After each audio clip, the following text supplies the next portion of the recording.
Mengakses dimensi pikiran di atas kenyataan. Ada dimensi dalam dirimu yang tidak terikat oleh ruang dan waktu. Dimensi ini berada di atas logika, di luar batas kenyataan fisik.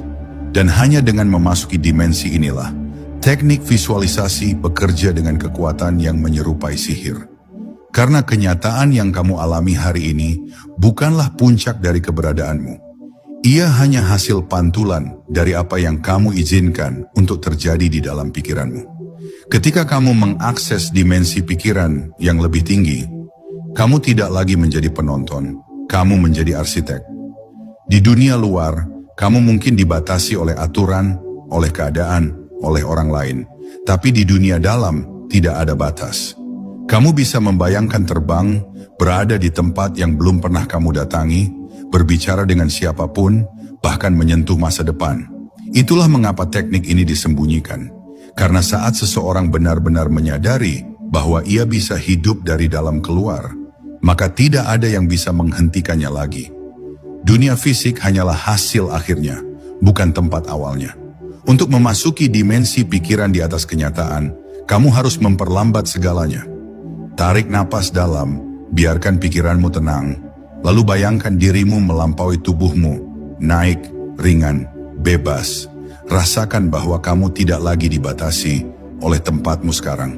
Dalam keadaan ini, kamu mulai membentuk gambaran-gambaran baru tentang hidupmu, bukan sebagai harapan kosong, tapi sebagai realitas yang sudah kamu alami.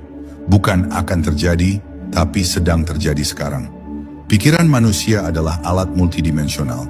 Ia bisa berada di masa lalu, masa depan, dan kini secara bersamaan. Tapi yang sering terjadi, manusia terjebak di dalam memori masa lalu atau ketakutan masa depan.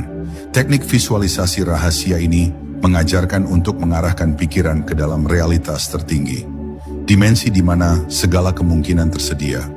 Dan disinilah kamu bisa memilih dengan sadar hidup seperti apa yang kamu inginkan. Dimulai dari energi, dari pikiran, dari rasa. Yang membuat teknik ini luar biasa adalah bahwa ia tidak memerlukan benda apapun. Tidak butuh alat, tidak perlu ritual yang rumit. Hanya kamu, kesadaranmu, dan niatmu yang murni. Tapi jangan salah, justru karena kesederhanaannya, banyak orang meremehkannya. Mereka mencari keajaiban di luar, padahal kuncinya ada di dalam. Saat kamu membangun duniamu di dalam dirimu, kamu sedang menulis ulang takdirmu, tanpa harus mengubah apapun secara fisik terlebih dahulu. Jadi mulai sekarang, setiap kali kamu merasa terjebak dalam kenyataan yang tidak kamu inginkan, kembalilah